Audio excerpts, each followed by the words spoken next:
All right, sounds great.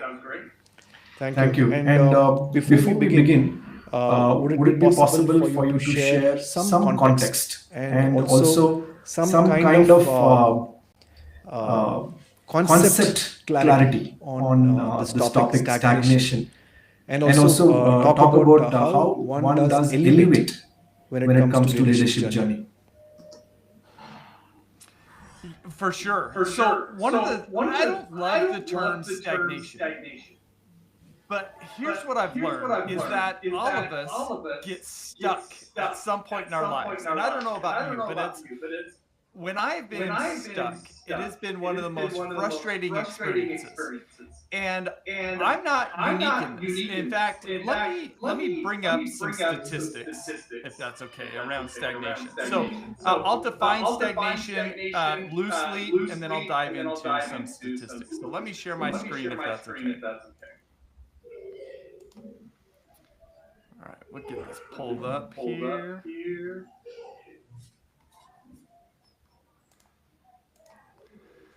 So stagnation as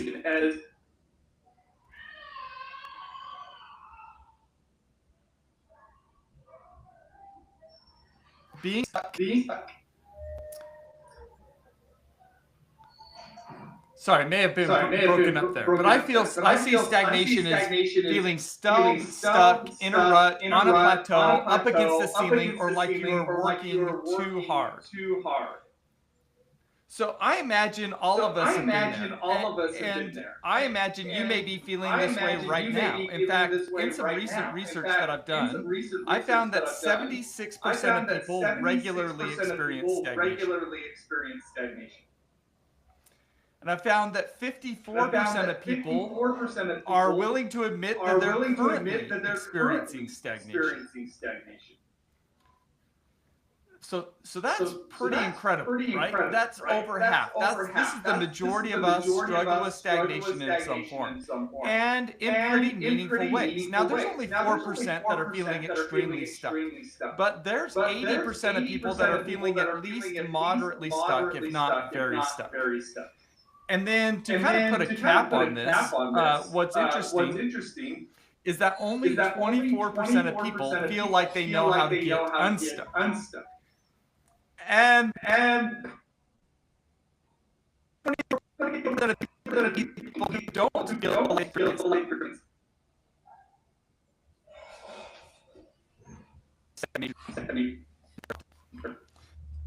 so these are some pretty, I think, fascinating findings, just to suggest and almost normalize this idea that all of us get in these ruts, but many of us don't know how to get out of these ruts. And that's where I want to help people to elevate, because getting out of being stuck, hitting a plateau, hitting a ceiling is really what I want to help people to do, is because it sucks being here. And if we can elevate, then we can become more of the people that we want to become and fulfill, I think, the mission that we are called to serve, whatever that might be.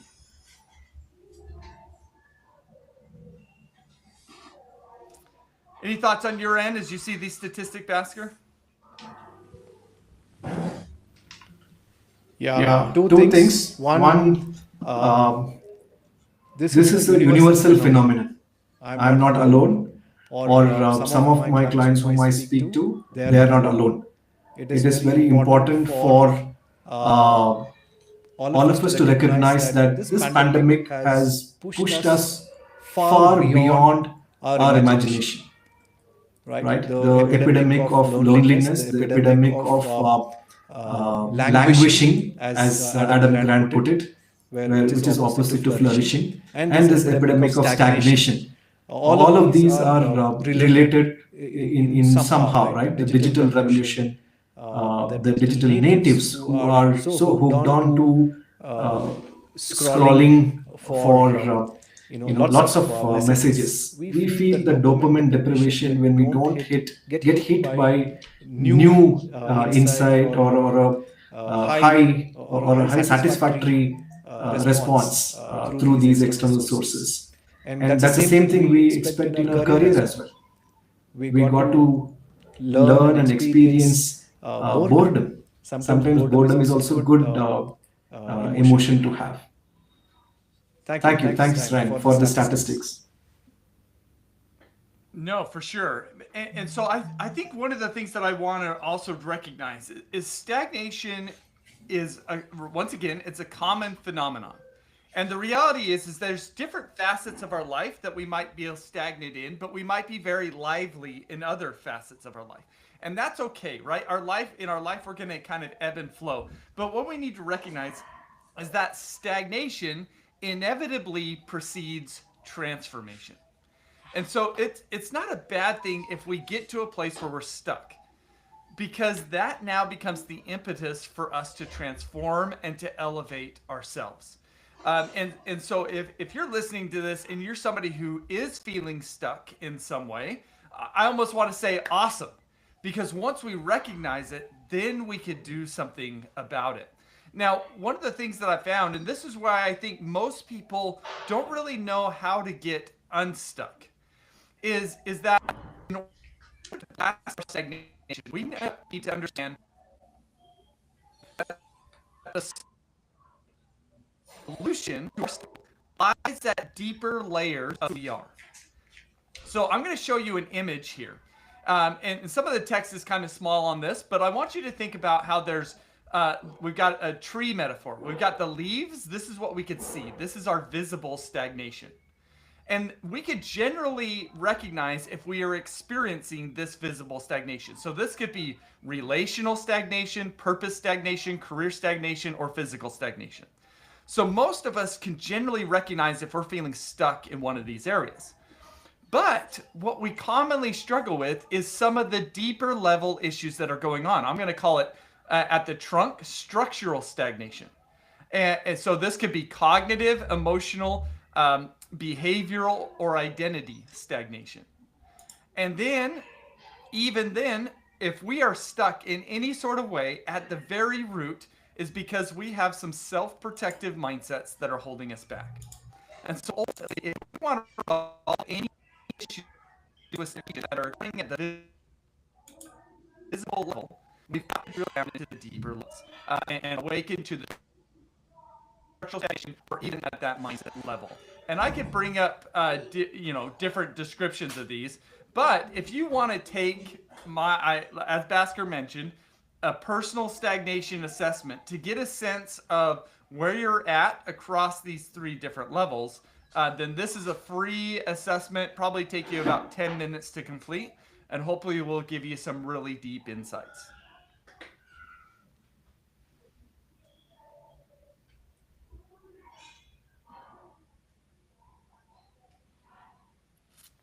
Anything you want to add as you're seeing this, Bhaskar? Yeah, thank you, Ryan. I think there are some chat messages which talks about echo, voice not being clear. So I was trying at my end to figure out if there's something I can do. I hope it's getting better. Ryan, you're able to hear me clearly? Yep, gotcha. Okay. So thanks for this. And I think the picture speaks a lot to what we are talking about as a concept. When we talk about the trunk, the leaves, and the roots. And you also talked about human mind, the evolution of human mind. And it was Robert Keegan, Lisa, and many others who have done tremendous amount of work on how human mind is evolving. And you touch upon those aspects of how vertical leadership is very important for any of us to grow in our journey, not just in career-wise, but also as a human in all walks of life, whether it is at home or at work or even in the society. We see leadership crisis all through, where people are more relying on skill sets like communication skills and so on, and figure out that being is not that important. But your research says otherwise. You talk about human doing and human being as a paradigm. Could you throw some light on that, Ryan?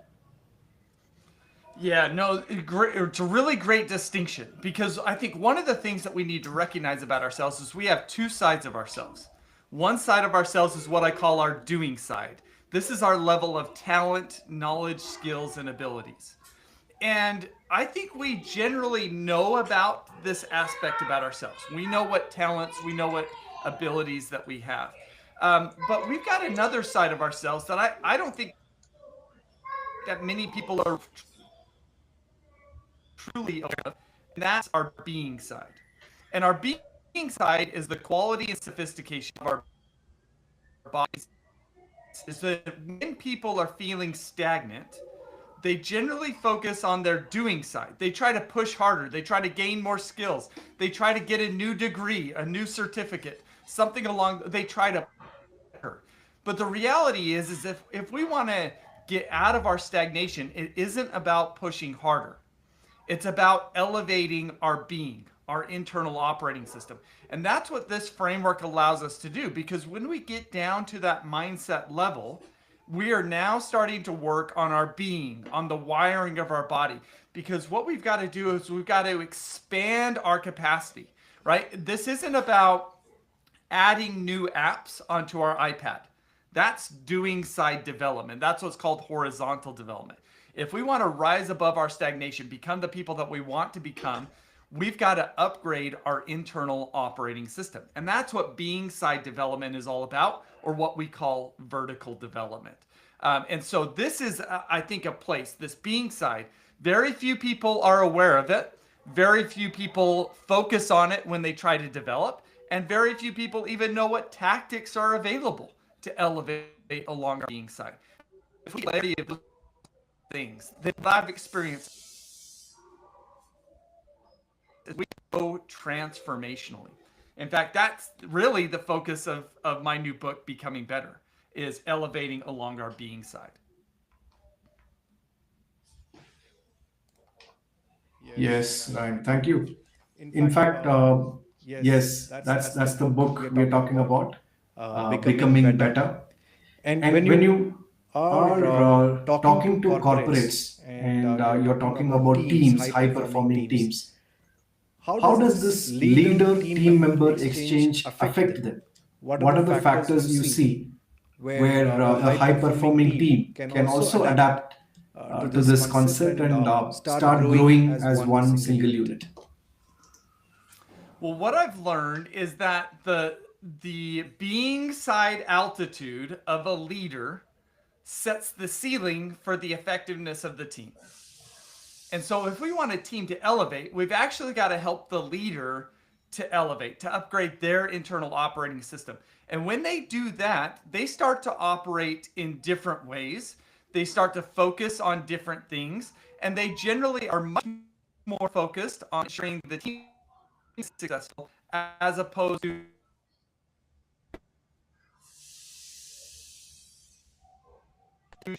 distinction. Is the leader wired to focus on their own success, or is the leader wired to focus on the success of the team? And when the leader is wired to focus on the success of a team, that's a signal that they're operating from a higher being side altitude.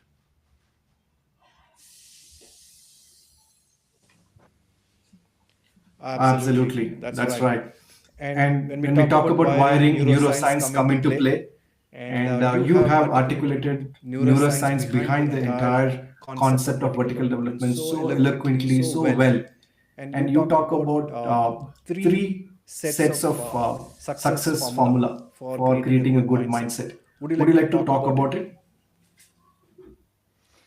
Well, I think what we've got to realize is that if we want to improve along our being side, to your point, we've actually got to focus on our body's nervous system. And let me give you a quick example of this, Bhaskar. How would you say most people respond to constructive criticism? They get what? They get a lot of feedback on what is not good. Yeah. And when they get that feedback, generally they get defensive. Oh yeah, that's right. And when we get defensive, that's our body's, like, is that a cognitive, thought out, rational response? Or is that a knee-jerk reaction? It's generally a knee-jerk reaction. That's our body's nervous system reacting to that situation.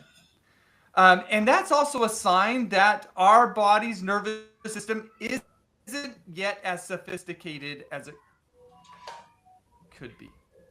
And ultimately, if we want to become better people, better leaders, we've got to upgrade our body's nervous system so that we don't react to situations and instead intentionally respond to situations. We've got to be able to slow our body's nervous system down so that we can have a greater positive impact in the world around us. And so all of the being side development tactics are designed to do that.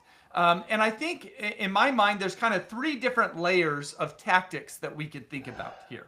So I call it kind of starter level, deeper level, and deepest level.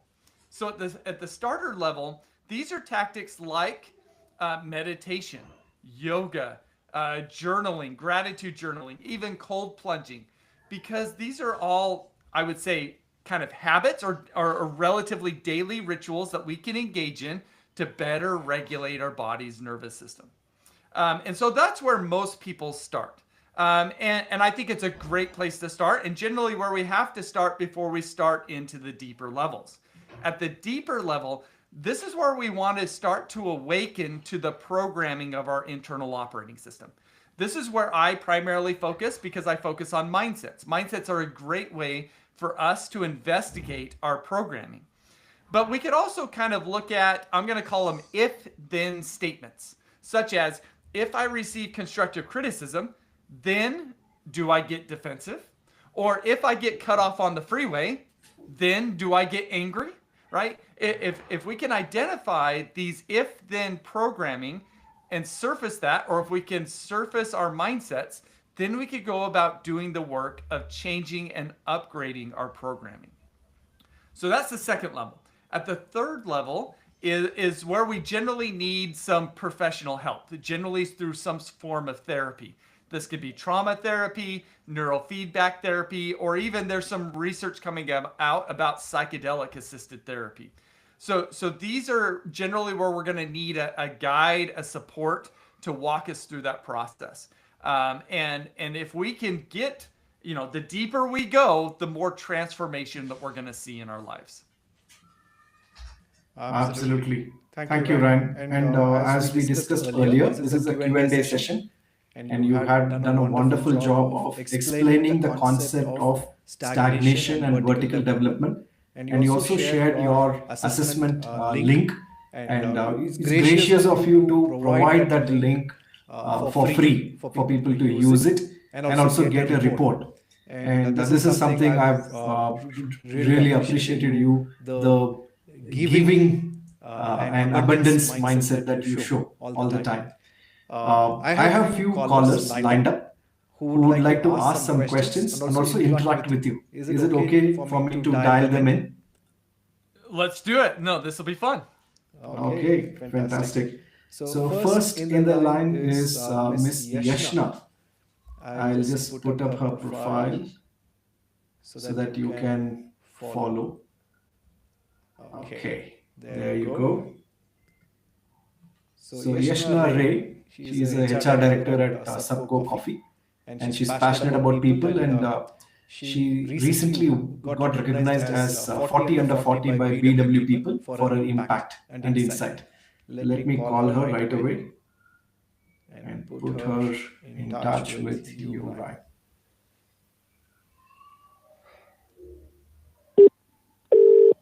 The line goes, it's ringing. Hi, Yashna. Hello. Hi, Yashna. Bhaskar here. Good evening. Good evening. You are online or live on YouTube as well as on LinkedIn. I have Ryan with me. Ryan, you can hear Yashna? Yeah, I can hear you. How are you, Yashna? Good evening, Ryan. Great to connect. Congratulations. Very nice to be. Same here. Bhaskar has done a lovely job of connecting us for this topic. And congratulations again, Yashna, for this accolade. Very well deserving. Knowing you for the last few months, I think you are doing a fantastic job, and this is beginning of many more accomplishments to come. Thank you so very much. I really appreciate it. Thank you. It's been a lovely conversation so far. I've been following along. Yes, thank you, Yashna. And you are familiar with Ryan's success mindset. We have been talking about all the 4 different mindsets and so on. So take it away. Very much so. There he is. Great. Thank you so much. Ryan, thank you so much for your introduction. And I have been familiarized with some of your work by Bhaskar and have been following you since. So my question is that if the first step to vertical development is self-awareness, how does one develop a skill or intuition or instinct for spotting the self-stagnation? Would it be through incidents that happen in the workplace, or maybe a lack of certain incidents happening? And I'm leaving out your manager or your mentor directly sitting you down and telling you, hey, your growth is stagnating. So how do we kind of make ourselves in tune to the practice of self-awareness regarding our own growth? Yeah, really good question. There's really kind of three ingredients that need to be in place in order for us to vertically develop. The first ingredient is we need what's called a heat experience. And what's interesting is that heat experiences can be something that happens to us. So, for example, we could be in a situation where we have a bad boss, for example. And in fact, in my research, what I find is that that's 31% of people found that a poor leader or manager is what's causing their stagnation. So that's 1 in 3 almost. So this is a pretty common phenomenon. So one, let's recognize this as a heat experience, which is critical. But it's not enough to have a heat experience in order for us to vertically develop. When we are experiencing heat, when we're experiencing frustration, whatever that might be, we should see this as an invitation to then engage in the next aspect of vertical development, which I'm going to call colliding perspectives. Now, colliding perspectives is about taking the step to deepen our self-awareness and almost kind of test out our current ways of thinking with alternative ways of thinking. And this is where a kind of a mindset framework can be really helpful, and that's where some of my work has been really helpful for some individuals. But that's kind of the second step, is we need to start engaging in colliding perspectives. You know, we could push back on the idea, do I have to stay in this job, or is there a better future for me somewhere else, right? That could just be one question we can ask ourselves as a way to engage in some colliding perspectives. And then the third part of vertical development is what I call elevated sense making. So once we engage in colliding perspectives, inevitably what's going to occur is we're going to elevate how we make sense of our world. We're going to actually elevate ourselves to think and see at a higher level. So just to kind of summarize, if we are feeling stuck in a rut, or even if that's caused by a boss, what I'm trying to give us permission to do is to step into it, to explore it, explore why it exists. That might be even kind of questioning ourselves. How am I showing up? Am I showing up as the best version of myself? As we engage in that colliding perspectives, ultimately we'll end up in a higher level. Now, I don't know what the destination will be, but let's use these experiences as an opportunity to vertically develop. How do you feel about that, Yashna? No, that's so interesting. I think asking those questions of yourself and your workplace, that really makes a difference. If I can quickly share one anecdote that I think informally fits into what you were describing, is someone once gave me the advice that in the workplace, if you feel like you are the smartest person in the room, find another room. So that's a little bit about how to pull yourself out of that stagnation period. Very well said. Yes, absolutely. Spot on. Yeah, I agree, right? We've got to put ourselves in contexts and situations that push us, right? If we don't, then we will really never grow. And I think that that's one of the things that I've learned about stagnation, which you're touching upon, is that most people, I would say, become stagnant because they have a fear of discomfort. And that's one of the things that we're going to have to work through if we ever want to reach our personal potential in terms of who we become and the impact that we have in our world. Right, right. No, sounds absolutely spot on. Great. Great. Well, I Thank you, appreciate Yashna, for you joining coming us. in and asking the question. Yep. Thank you. That's a Right. very good start. Wish you the best of luck for the rest of the session. Thank you. Thank you. Have a great evening. Bye bye, Yashna. Thank you. Bye. Wonderful. So, yeah, this is something I have heard many a times, Ryan, when you talk about heat experience. Sometimes the mindset with which I enter into the experience matters a lot. If I think I'm a victim, then I would receive it in a different way, or perhaps perish. If I enter it with the mindset of, hey, there is a challenge for me to accept, and let me see how I can grow my capacity to deliver. Yep, Yeah. wonderful. Thank Thank you, you, Well, Ryan. a Ryan. question. Yeah. Let me just add a question that I've learned to love is when things aren't going my way, I want to ask the question, who am I being that their eyes are not shining? And that Wonderful. always invites a deep level of introspection, right? Because I think to your point, we commonly want to, when things aren't going our way, we want to look out the window and point fingers at others. And what that question does for me is it first invites me to look in the mirror before I look out the window. Absolutely. Very Very good good metaphor. metaphor. Wonderful. Wonderful. Let me Let me call call the the next next guest guest who who has has been been a a shining shining bright bright star star among among all all the the brand brand and and marketing marketing leaders. leaders. That's That's Hello. Resha for you. Hi, Hi, Resha. Resha. Hi, Bhaskar. How are you? Hi, Ryan. Hi, Resha. Great to meet you.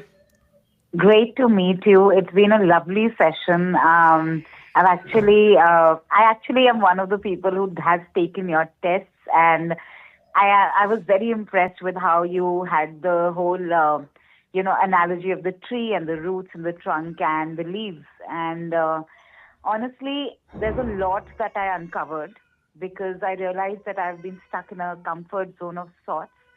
And a lot of what is guiding my current decisions has been this idea of, I'm probably stuck in a more preventive loop because I worked hard, I think, to get where I am. And it's difficult to think that I have to maybe even let go and jump into the abyss again. I am one person who's Yeah. also done this in a very major way. I left a career in corporate law, came to marketing, taught myself everything. But I do want to understand because I love the way you put it.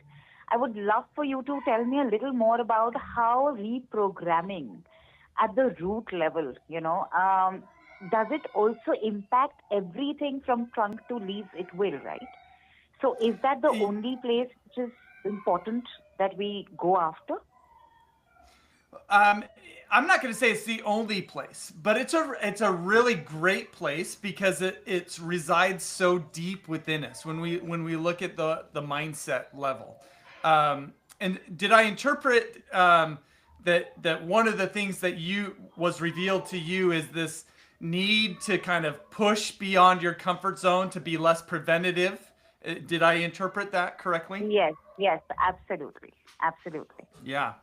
Well, so one of the things that I've discovered, and so maybe this might be helpful to you, is what you're experiencing is not uncommon. But what one of the ways that I might invite you to consider this is that this is an opportunity to reconnect more deeply with your purpose. What I've learned is that if we want to become the people want to become more promotion minded, we really need two things. We need a clear destination and we need a clear why for getting there. And so maybe this might be an invitation for you to connect more deeply with your why. And as you do so, I think you'll naturally start to explore what changes need to be made for me to better fulfill my purpose. How does that sit with you? That fits really well, actually, because, but one other thing, because when I am connecting with the purpose, the why, and I also see that another thing that comes up is fear. And and when the fear is coming up right now for me, it is making me really look deep within, and I know I will have to surrender to it. But knowing it and doing it are two very different things. And I'm For finding sure. that gap I'm finding that a Join the very million of us who are navigating the Yeah, welcome conundrum. to the club. Welcome to Welcome. the club. Thank you, Ryan. Like really, what I want is how do I get out of this club? I feel like really. Yeah. So in But fact, but let but me I let hear me you. let me pull up a screen. Give me just a second, if that's okay, Basker. Yeah, I'll And this stop is sharing. for you, Rasha, and it's also for anybody else who's listening. I'm going to show you another QR code here, and this is where you can a guide to craft a personal vertical development plan. And for you, you can focus more on that promotion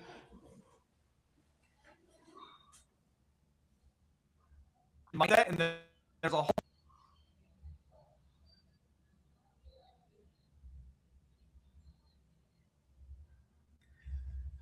Ryan, we lost you there. Yes. I think when you start sharing your screen, something happens to the microphone. Okay. So on Yeah. this, you can download this PDF. It's a guide to help you come up with a plan to upgrade your mindsets. So if you want to work on more of a promotion mindset, this will be a guide. And as I mentioned, I'm going to encourage you to connect more deeply with purpose. But here's how I want you to think about overcoming your fears. Is you don't overcome your fears by addressing your fears directly.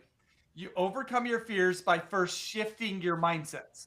As we shift our mindsets, naturally those fears will start to dissipate. So huge plug to working on your mindsets here.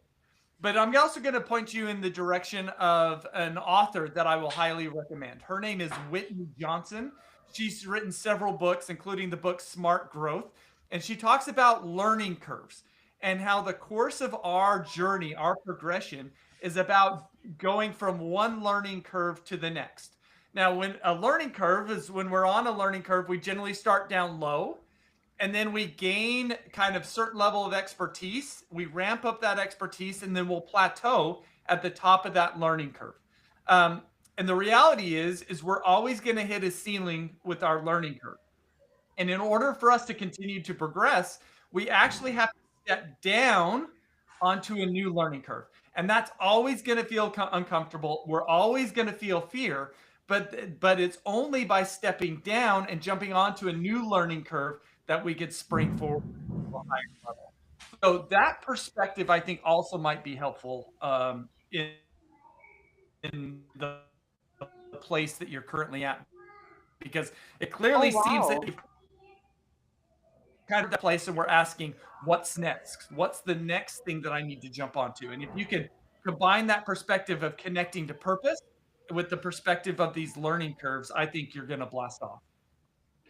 That actually already is really, really powerful, Ryan, because I think that's what I've been feeling. Like I've been feeling like I've plateaued and it feels really difficult to get yourself out of it. Even the short bursts where you push yourself don't really work in the long run. And you sort of understand that there is a sense of motivation that comes when you're on a path, even if you don't understand what's the next step. When you're creating or when you're in a state of flow. And I think this really probably has to be addressed. And I like this idea of the fact that you don't address your fears directly, because I think that's where I've been trying to get it. I've been getting it wrong. And maybe the first step is the mindset. So thank you so much. This is really helpful. You're I'm going welcome. to Well, let me Yeah. use all your tools that you Sometimes the recommended right way now. forward is to break through the barrier. yeah. Right, Bhaskar. Well, let me point out two. Well, I'll point out one thing, and I'm going to give a recommendation to Bhaskar. But one, I want to point out that if we're feeling stuck, that doesn't mean we're bad. Like you're clearly a very successful individual.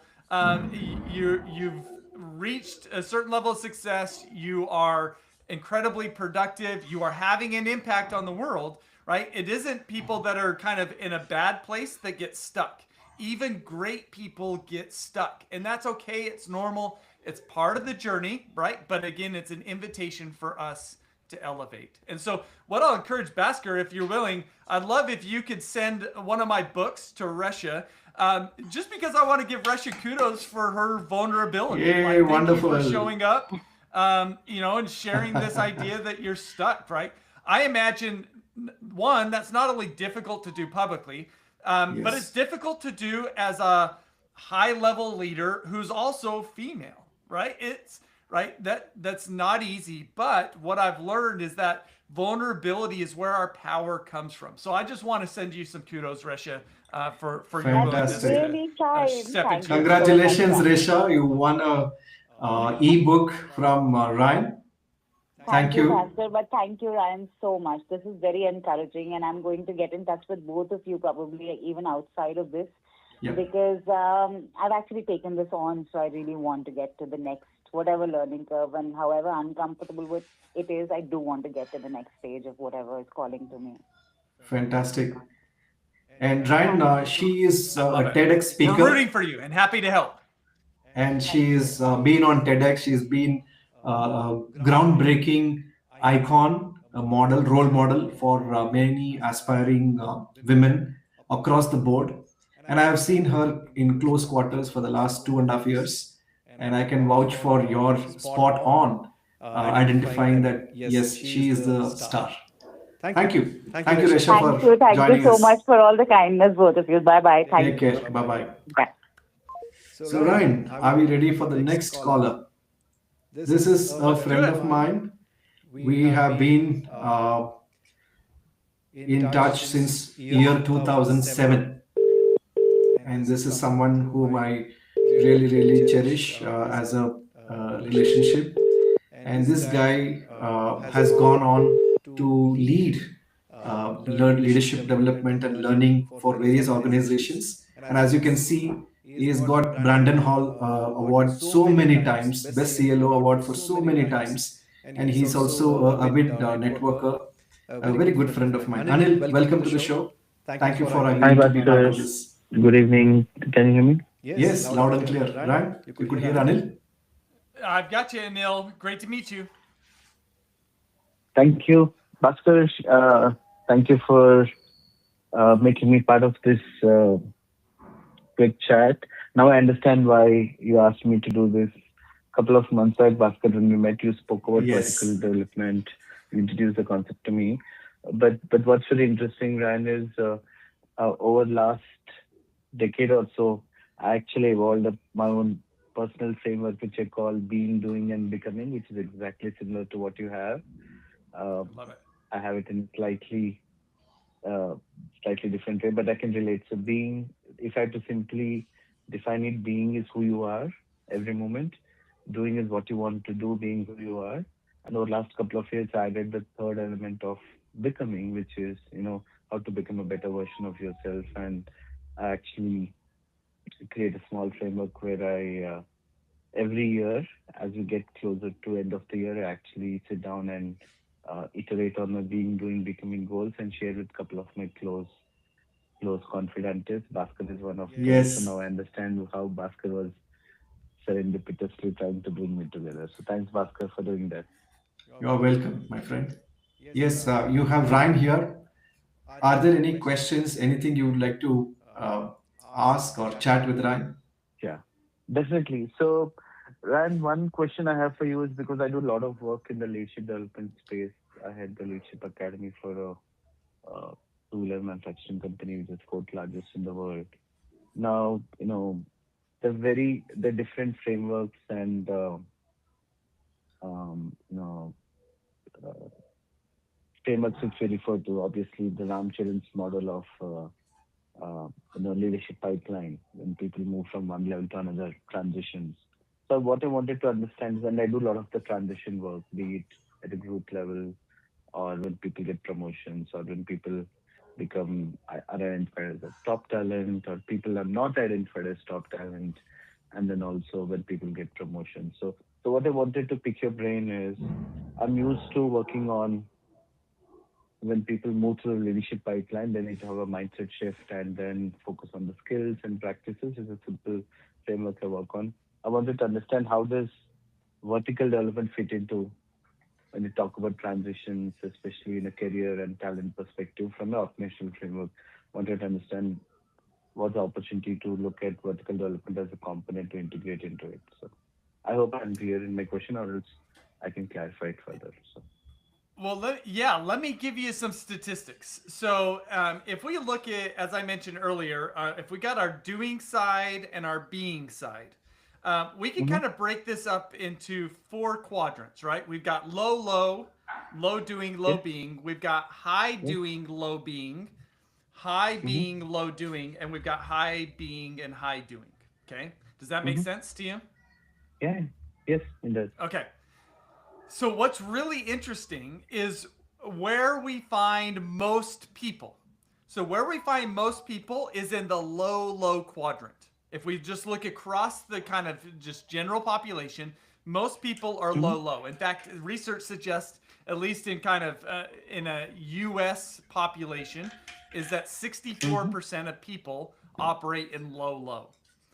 Now, Mm-hmm. what's interesting is we could ask the question more: where do most leaders operate?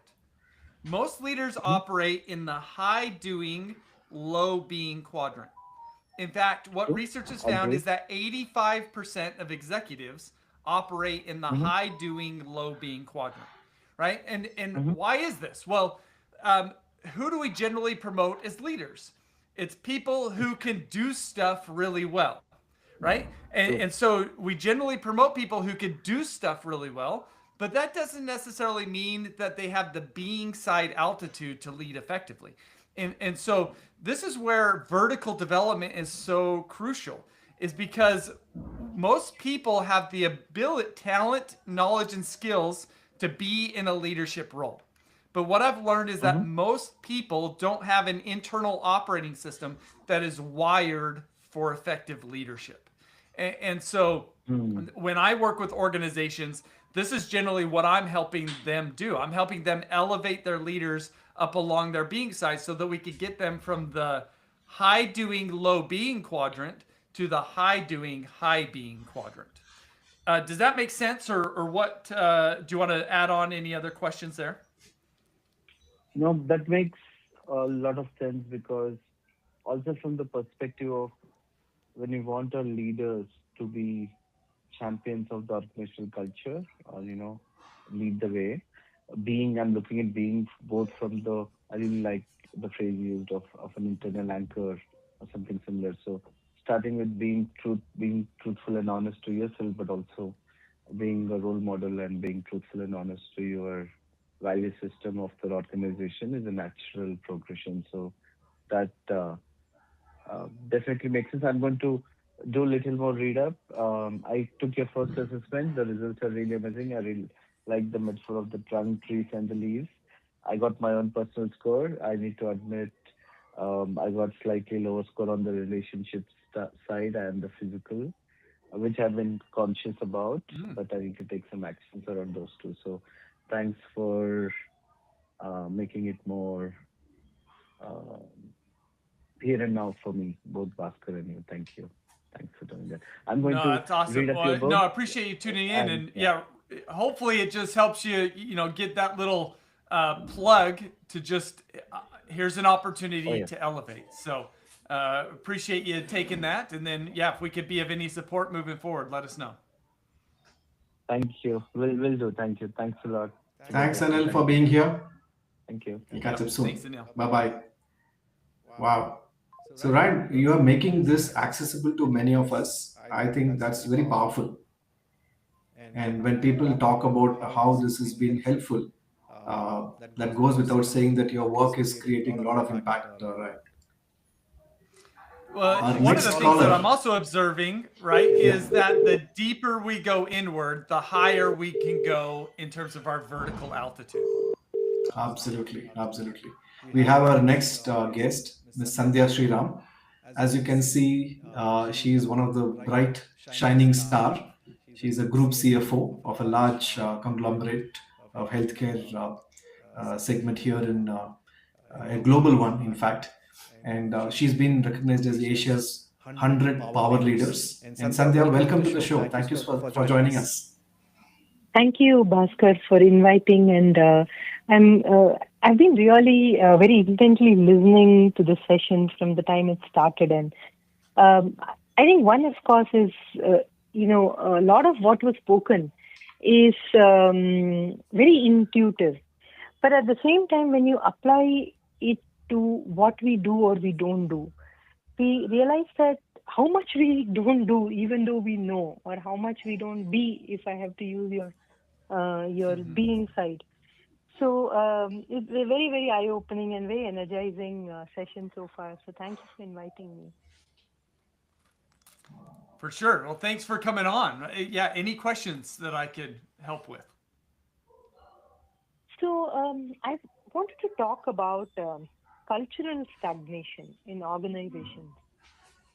Sometimes I see that organizations get too attached to norms, say hierarchies, titles, power, maybe even power plays, and they find it very difficult to change to more agile and empowering cultures because they feel that they may lose control. So, when we apply the same concept to organizations, I feel many of them go through a phase of cultural stagnation. So, what are your thoughts around that? Well, one, it's incredibly common. And it's, I think one of the things that you're picking up on and that I'm kind of sensing beneath the surface is any sort of organizational team or cultural stagnation is ultimately rooted in the fears that the leaders have, right? The fear of losing control, the fear of not hitting outcomes, right? There's always fears that are at the root of that. This last week, I was actually in London and I attended the Thinkers 50 Summit. So the Thinkers 50 group recognizes the top 50 management thinkers in the world over the past 2 years. And so sitting in the audience, I got to hear from about 25 of these 50 leaders. And one of the things that I felt like multiple people said, which I agree with, is that when organizations primarily focus on outcomes, they are going to grow stagnant. But if they primarily focus on learning, they will not grow stagnant. I've seen that. I talked in the last conversation how 85% of leaders operate at a low being side altitude. One of the signals of that is when they primarily focus on short-term wins or short-term results. The most vertically developed leaders, they're focused on fulfilling a long-term purpose, and they're much more focused on learning than they are on the outcomes. They know that the outcomes will take care of themselves if they can get the culture around learning right. And I think a great example of that is Satya Nadella and Microsoft.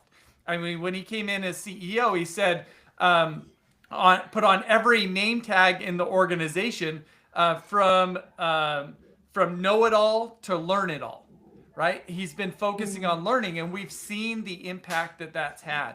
Now, what holds leaders back from focusing on learning, again, is ultimately connected to fear. And so one of the things that you're recognizing is it's really common for organizations to be here. So we've taken the individual stagnation assessment. One of the things that I'm also rolling out in the near future is a team stagnation assessment that will allow a team to dive in collectively. How is the team stagnant? Which I think will be an interesting thing to play with. So look for more information on that coming out in the near future. But any follow-up questions to anything I just said? No, absolutely. I think it makes a lot of sense that it's a reflection of the individual stagnations of the different members in the group, and that is what organizational stagnation is all about. I will look forward to seeing your team stagnation assessment, and thank you so much for these amazing insights. Thank you, Bhaskar, for organizing this. Thank you, Sandhya. And Ryan, Sandhya is someone who I really admire because she is the most authentic leader in her ecosystem where she is so vulnerable. There are no ranks or hierarchies when it comes to accessing her or giving ideas to the group CFO. There's no airs about the position, but she's so down to earth and humble. Hats off to you, Sandhya. Thank you so much for joining us. Really appreciate Thank you, Bhaskar. Thank you. who you are is how you lead. Ryan, we are approaching the next caller. I'm going to call this gentleman, and he is someone who have been a high performer throughout his career. And I really admire the way that he brings the vision to the group that he is part of, which is the Radhakrishna Foodland Group. And he's someone who is been the future leader, fast track leader, and I can go on and on. Hi, Pratik. Thank you for joining us. Hi, Bhaskar. Good evening. Hi, Rayan. Great Thank to you meet for you, the Pratik. opportunity. You bet. Yeah. No, thank you so much. The session has been extremely informative, and thanks, Bhaskar, for organizing and giving this opportunity. Right. Yeah, it's great to have you on. Thank you. So I have a question, Rayan. I've been kind of thinking about it for quite some time. Very recently had the chance to also bounce this off with Bhaskar, whom I keep talking to on a frequent basis. So my question is that, sometimes we see that despite prolonged stagnation, some professionals, some very smart professionals continue to hold on to their positions and environment, even when they don't have any line of sight for growth and development. What it does in a few cases is that the rest of the organization rotates out because most people these days are constantly looking for growth opportunities. And what it does is, beyond a certain point, the person who's holding on to that environment for that prolonged duration gets into an advantageous position, majorly because of the tenure and loyalty. And then we see that the growth happens in sudden exponential bursts. And therefore, many of such careers are forward-loaded with disproportionate gains that come at a later stage. Therefore, my question is that how does one really decide between a linear career trajectory where one is constantly looking for growth and the hypothesis is getting validated with some growth and development versus a forward-loaded career trajectory where you might have to go through prolonged durations where nothing happens, and then all of a sudden you see exponential returns. And just to quote a few examples, a lot of large FMCG organizations, CXOs, are the ones who've been there for 3 decades, 2.5 decades, so on and so forth. But there are examples on the other case where, in some cases, people move frequently, look for the right growth opportunities, and see massive gains in their career. So over to you. Yeah, no, this is great. Pratik, is it okay if I ask it just a follow-up question, which is, I'm curious kind of where this question comes from for you. Do you mind diving into that? Yeah, because I went through a career transition, about a year back, where I left a long tenure career at a large firm, and then I moved into a MSME, smaller firm, which I'm now leading. So obviously these questions keep coming because you have benchmarks all around, and then you keep guessing your position whether we made the right move or not. So some part of the question also comes from a personal experience. Yeah. Well, one of the things that I think is really critical, and we're going to come back to something I brought up with a previous caller, which is the connection to purpose. And I think when just what we are socially incentivized to do is to chase accolades, rewards, financial outcomes. But what I've learned is that the most elevated leaders, they've kind of risen above the social pressures. And partly because they have now started to become more focused on their individual purpose and fulfilling that purpose and finding the right fit for them to fulfill that purpose and to create value. So as I mentioned earlier, here's what I found. 24% of people feel stuck in purpose. And I think if people are stuck, right, if they just kind of get to a position and they're just fine in that position, and that they can sometimes have a negative impact on those around them, because if what we ultimately want in an organization is a culture of growth. And if people are not growing, it's generally a signal that there's a disconnect from purpose. So what I sense from your comments, and Pratik, you can tell me if I'm wrong, is that part of your recent shift has been to better fulfill put yourself in a position to better fulfill your purpose. Do you feel that way, or any response to what I've said? Yes, in fact, my career switch was entirely because I was looking for a higher purpose of building an organization by myself where I play a much larger role. So that was the trigger point that led me to the current position that I'm in. I love it. Well, kudos for you for doing that, right? I know that decision, I'm sure, was not easy. And I imagine that there's just other people listening like, can I make a shift? So I don't know if you have any comments about your experience kind of going through almost the anxiety that comes with making that type of decision and how you feel about it now, but it might be beneficial for some of our other listeners. Yeah. No, obviously, the decision for me turned out very well. Because I was very clear why I was doing this, because definitely finances was not one of the trigger points, because to be honest, I was very well paid in the previous position as well. So I was very clear, but my expectations were clear from day one. B, obviously, because when you tread these kind of journeys, and these could be very, very difficult journeys, in the initial few years. So obviously, there is a natural tendency to have some self-doubt. But I am generally able to overcome because I was very clear with my purpose and the reason why I got into it. Right? But might not be true for a lot of people. Well, I think generally, I guess my experience is that when people chase their purpose, they find success. And so kudos for you for taking that step, and thanks for being a great example to the rest of us of, sometimes it's, we got to get outside of our comfort zone to become the people that we need to become. And it seems like you've done that and you're heading in the right direction. So kudos, Pratik. Thanks, Ryan. Yes, absolutely. I've been working with Pratik for the last 1 year, and I can completely vouch for what you just said, Ryan. This is an ecosystem that Pratik is part of, where purpose-driven excellence and not working on outcomes but process and efforts that people put in. It's a wonderful ecosystem. Thank you, Pratik. Thank you so much for joining. Thank you, Bhaskar. Thank you, Ryan. Right. You're very welcome.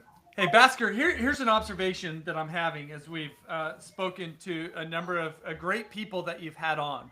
Is one of the things that has been kind of resonating with me lately is kind of the notion of a different type of leader. Right? And what we've seen from some of these guests and what we've talked about is just a different type of leader than what we generally kind of think of or what is first comes to mind. And I think that's ultimately what I imagine all of us aspire to. We don't want to be like the stereotypical business leader.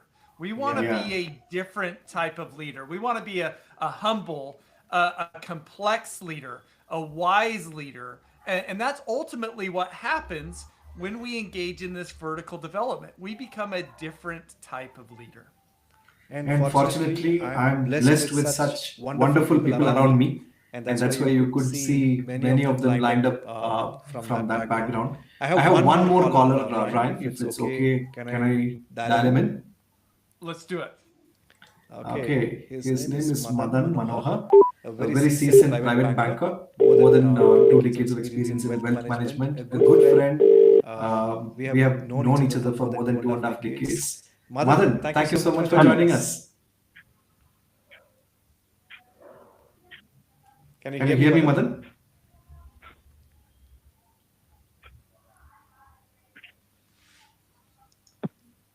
Madan, am I audible? Finally, he's standing you up finally after 2.5 decades. Let me call him again. Yeah, no worries. Yes, Yes, there there you you go. go.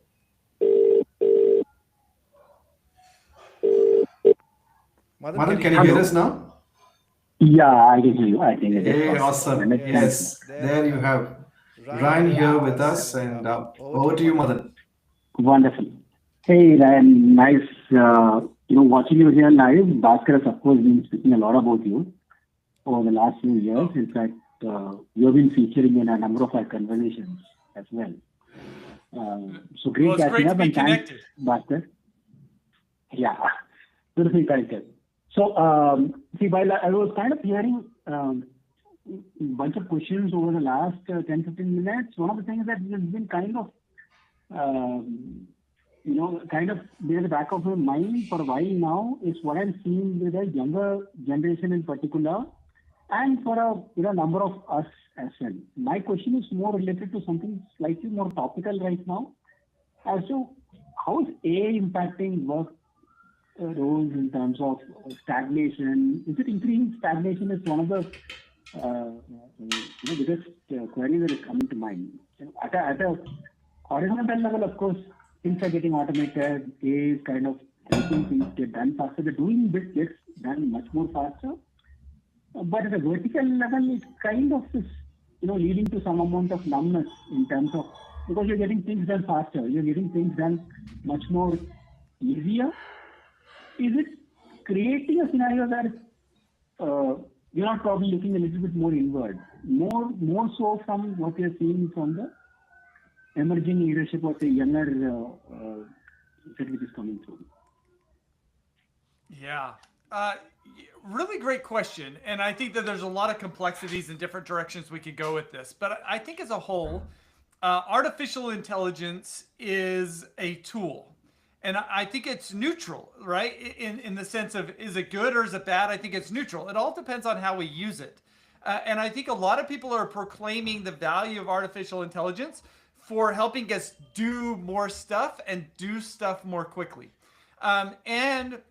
And rightfully so, we should be questioning: is it going to become a crutch for the younger generations? And I don't know if we know enough to fully understand that. But one of the things that I've also learned is, in my own personal experience, is using artificial intelligence. Uh, we can use artificial intelligence to help us elevate along our being side. And I found it incredibly helpful, and it's actually sped up some of my introspective processing. So I use ChatGPT in my journaling efforts. And I also am starting to use it with my clients. So let me give you an example, because we talked a little bit about connecting to our purpose. So there's a really great Harvard Business School review article, HBR article, and it's called From Purpose to Impact. And it's a really great article about coming up with our own individual purpose. And what I've been doing lately is I've been asking individuals to take that article, plug it into ChatGPT, and say, ChatGPT, leverage this article and its recommendations to help me come up with my individual purpose. And it's been a really powerful tool to help people to, I think, connect with their purpose more quickly and more readily.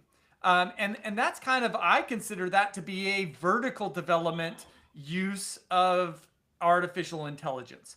And so I do think we can use it in that way. But I also, here's another perspective on it, and then we'll see if you have any other thoughts. But I think as artificial intelligence becomes more readily used, our doing side is going to be less important. And our being side is going to be more valuable to us. That what's going to set people apart in the day and age of more widespread use of artificial intelligence is not our doing side abilities, but our being side abilities. Because I think our being side will dictate the value or how we go about using these types of technologies. So those are a couple of different thoughts that come to mind. How's that sitting with you, Mathan, or any other thoughts on your end? Yeah, so one thing here is, say, you also talk about, say, for personal growth, for vertical growth, you require more friction, right? you need more experiences, heat experiences. You obviously are looking at challenges essentially, and the way that you end up using this specifically, you see kids who are as young as say 5 years, 6 years, starting to use this stuff in their day-to-day stuff, in their day-to-day questions and stuff. That friction is getting reduced, that heat is getting reduced, the challenges are getting reduced, isn't it? Or am I probably, overthinking this? Say that last part again, just so I want to make sure I understood you. No, what I wanted to talk about is, say, with, say, essentially the help of artificial intelligence, the friction is getting reduced. So my understanding of, your say, framework is, your vertical growth happens when you are having friction, when you are, say, going through experiences which essentially help you kind of, reach the next level, essentially, right? Heat experiences, so, yeah. So with artificial intelligence, all those, the friction goes down substantially, isn't it? In terms of, because the doing becomes so easy, essentially, or say, relatively, in a relative context. Particularly for kids who are just coming, out there right now, this becomes extremely easy or relatively easy. So the entire friction goes down substantially, where your vertical growth, because how do you rightly start using it at an age when you become, say, 20, hit your 20s or so, or late, early 30s, is probably when you start looking inward more and more. But then for that, you have to have had a lived experience of a certain kind of more friction, right? Which is where I was coming from. Yeah. Well, I think we're going to have heat experiences. It's just an inevitable part of life. But then the question is are we going to leverage those heat experiences? And that's where I think artificial intelligence can be a really helpful tool, right? If heat experiences is one of the necessary conditions, but not sufficient, then the elevated sense making is what we need. And I think that artificial intelligence can really help with the process of that elevated sense making if we choose to use it in that way. Absolutely, Ryan. Also, if I may add here, my own personal experience of working with various leaders who are getting stuck at various parts. So what I recommend them to do is all their self-assessments and awareness and the reports, reflections, journals, throw it into a LLM, and then ask the AI to come up with a persona. What are the common patterns where I have excelled? What are the common patterns where I have found challenging situations, and how I have usually responded? And sometimes you get a very good analysis of self, and they start understanding why, and in certain cases, what is the purpose of how to navigate these areas. So in addition to what Madan is mentioning, while the heat experiences may be of a different kind, for example, how to create a report.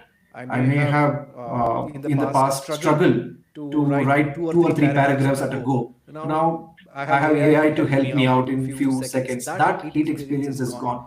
But there are different kinds of heat experiences that may come up. And like Ryan has mentioned, the elevated sense making is something I'm getting it easier now. So when we look at the 5-stage model of adult development, the 5th one is self-transforming mind. That's where I think even in Ryan's self-assessment, it talks about 4 different kinds of mindset. We are getting into a new era. We are moving towards from protective mindset to that of a promoting mindset, from fixed to growth, and so on. It would take a different shape, Madan, if you ask me. It won't be the traditional way of someone else creating the heat experience. I myself, as a leader, will have to seek and start, looking for excellence. Thanks, that's interesting. Thanks again, Ryan. I think I've just got into your book in a couple of chapters, so we'll be keen to see it. Wonderful. Well, if you have any feedback for me as you get through it, let me know. Yeah, definitely. Wonderful connecting here again. Thank you, Madan. And that's the galaxy of stars that we've had today. Thank you, Ryan, for all the wisdom and also sharing your snippets more generously. And it is also tells a lot about how we develop this community by giving, not by just getting. Thank you. No. Any closing remarks from your end? No. Well, I think we've covered some really good ground. If people want to learn more or dive in, of course, we've got some resources, my books. Also, I'm happy to connect with individuals. I've got my website, ryangottfredson.com. But I think one of the ideas I always come back to when it comes to elevating ourselves is that what I've learned when we do this deep being side work, it is ultimately about healing our mind, our body, and our hearts. And ultimately, the process of becoming the people that we want to become is about healing ourselves. And the more healed we are as a being, the better we show up in our world. And so ultimately, I hopefully that's just a powerful perspective, and as well as an invitation for all of us to seek greater levels of healing so that we can almost have a more healing impact on our world. Wonderful. So, do you have a few minutes for a rapid fire question? There are 5 questions which have come up on the comments. Sure, let's do it. Okay, cool. So, why we need to elevate? That's a question. Well, we don't have to elevate, right? There's nothing saying that we have to do it. But when we do elevate, we experience less friction in our lives, and we create a greater impact in the world around us. Yes, So, absolutely. did that come through, Bhaskar? Yes. Very well. Thank you, Ryan. The next question is my trusted team member, Sai Kiran. Do you think all growth has to look like forward movement, or can standing still sometimes be part of it? Well, I think it's really hard to grow standing still. I'm not saying there isn't a time to stand still, because we may need to stand still emotionally, if you will, to better kind of build up some energy for the growth that we're going to have. But I would also say, as it's kind of came up, some of the growth also requires us to step backwards or step down for a certain period of time in order to facilitate greater growth.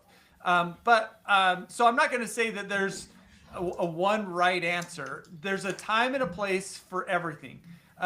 What we just don't want to do is we don't want to get stagnant for too long. But it's a natural thing that will occur. One perspective that I really like comes from a gentleman. His name is Robert Quinn. He was at University of Michigan, and he's got a great book on personal and organizational change called Deep Change. And he said people and organizations are only ever in 2 conditions. And he said they're either in deep change or slow death. There's no alternative. And I think that's a really interesting perspective. Either deep change or slow death. Wow. That's hard hitting. There's one more question coming up on your screen, Ryan. I think you have answered it in part. It'd be good to have your perspective. I'm a hardworking employee, adding value and growing progressively in my career. However, sometimes I compare myself with other colleagues and feel low in certain areas. I know that I cannot be that person. Everybody has their own style of working and expression. I know that it is low feeling is temporary. How can I completely come out of this? By Swati. Really great question. So what this says to me, and I've been there. What this says to me is, Swati, I think, is answering this question. Yes. Is you are likely undervaluing your strengths, and you're overemphasizing the strengths of others and those around you. And our greatest, if we want to have a massive impact in our world, it's got to come from our our personal strengths and not by developing our weaknesses. And so I want to encourage you to better connect with what your strengths are. Now, you may not recognize your strengths as strengths because they come so naturally to you. So I'm going to recommend a book, Swathi, that changed my life. It's called Now Discover Your Strengths. It's put out by the Gallup organization. And it's just a great lens for us to view ourselves in a better way. And also it comes with an assessment where it helps you better identify your current strengths. So care more about what you have than what others have is part of what I'm trying to say here. So if you could connect to your strengths, that's going to be your superpower. In fact, one of the things that Gallup says is everybody can become world-class in something. And I completely agree with that. It's just we're all going to become world-class in different things. But the only way we're going to become world-class is if we focus on our individual strengths. So hopefully that's some encouragement to connect more deeply with your strengths, Swathi. Wonderful. Thank you, Ryan. There's next question coming up. This is by Swathi again. She says she's recently got elevated and she's moving into a new role. How to build trust in team? Yeah, well, one, we got to focus on what is our goals, right? And what's our purpose? And ultimately that purpose should be on something bigger than ourselves. It should be on creating values for others. And what this allows us to do when we connect to purpose, it allows people to take their eyes off of themselves and put it on something bigger than themselves. So I always think it's essential to start with purpose. In fact, when Satya Nadella stepped in as CEO at Microsoft, he said, I'm going to spend my first year listening. Why? Because it ultimately led to him crafting a new purpose for Microsoft. So listen, create psychological safety, and connect to a purpose. And if you could do that, I think you'll create an environment where people will thrive. Fantastic. Thank you. And the last one coming your way. In an environment where one is surrounded by people with pessimistic mindset, how can one thrive and push oneself to be elevated? It is not easy, for sure. So what comes to shape our mindsets? It's our life's experience and our current culture or environment. So if we want to shift our mindsets, it is likely helpful. It is going to be helpful to change our environment. But that's not always possible. But we shouldn't let our mindsets be dictated by our environment. We need to take the proactive approach to elevating our mindsets.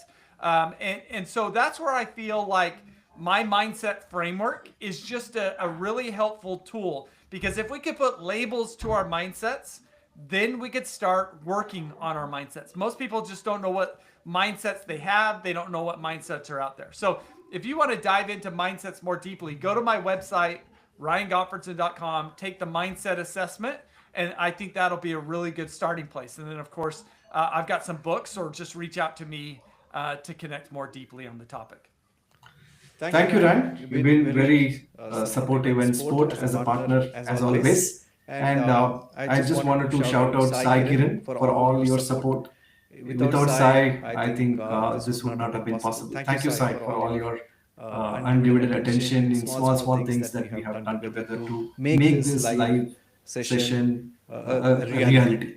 Thank you, Ryan. And for all those who have stayed this far, really appreciate you joining us. And until we meet again, do look forward to another notification. It will be great if you could subscribe and like and share this channel so that many more leaders like you can benefit from these kind of conversations. Thank you.